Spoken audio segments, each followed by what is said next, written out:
So here we are at the second rest day at the Team Sky camp. It hasn't been the easiest few weeks for the squad. This time 2 weeks ago they had the defending champion in their midst going for glory once again. Not only have they lost Chris Froome, but their plan B, Richie Porte, has now dropped out of contention for general classification. So what is the mood like? Well, Sir Dave Brailsford has kindly taken a few moments to chat to us. It hasn't been an easy couple of weeks, really, has it? You are well aware of the ups and downs of elite sport. How would you sum it up?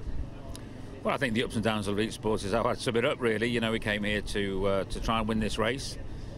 And quite honestly, from what I've seen of the race, you know, Vincenzo Nibali is a step ahead of everybody else. But I honestly think that, you know, Chris and Contador would have been up there with him and fighting out for the win. So that was disappointing. It's always disappointing to lose somebody to a crash as well.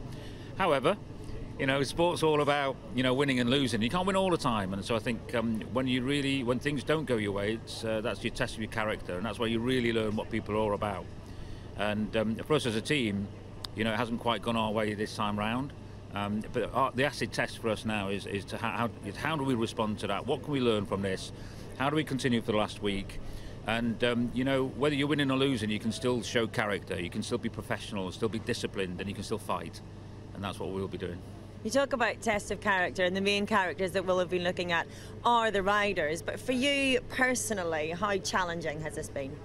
Oh, it's part of the job for me, I think. You know, I think obviously it's not nice when you don't win, and I think not winning is what drives you on. I'm more one of, you know, I hate losing, really, if I'm honest about it. But it's that emotion that keeps pushing me on. But equally, when you take a step back, you can't win everything all the time. It's just not possible. It's not sport. And so when you win, I think you should win with dignity. And then when it doesn't go your way and you lose as such, then you should lose with dignity.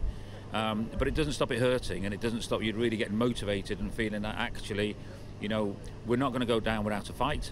We're going to lose the right way. We're going to show our appreciation to the guys who won the race, but we're going to come back even better, bigger and stronger. Back to the drawing board, make some changes. I think, you know, got some good ideas about changes I want to make. And then come back next year fighting to try and get that jersey back. You talk about changes that you maybe make for next year. It's a reflection of the success of Team Sky that every decision you've made this year has been intensely scrutinised, analysed, from the Wiggins inclusion and non-inclusion to whether Richie should indeed have been Plan B. Are you happy with the decisions that you've made in hindsight? Is there anything that you would have done differently this time?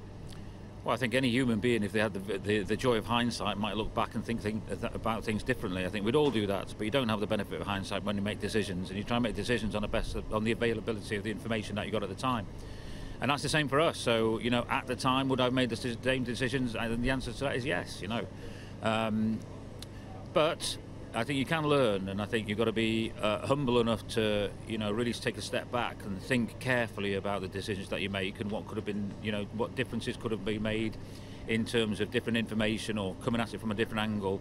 And I think you've got to really step back and soak it all in, absorb it all in, and take all of the learnings when things don't go well and make sure you put that into the future so that you can improve. So still a week to go then. What can you tell us about your goals and strategy for the final week to Paris? Well, I still think there's a lot to race for. It's the biggest bike race in the world. You don't just throw your towel in. You know, you absolutely keep on fighting, and you keep on fighting to the bitter end. And there's only one rider going to win this race. You know, that's ultimately, and everybody else is going to be fighting, and we're going to be amongst those guys who are fighting. So there's you know, there's some great opportunities, I think, for stage wins. So we'll try and do that. But also we want to try and make sure that we finish this race we just don't let it drift. You know. And I think there's whatever happens on the bike, I think there's a lot to be said about the attitude that we carried through the last week, the professionalism, the character, the discipline, the organisation, and all of those things have got to remain, you know, absolutely top notch, which I'm sure they will.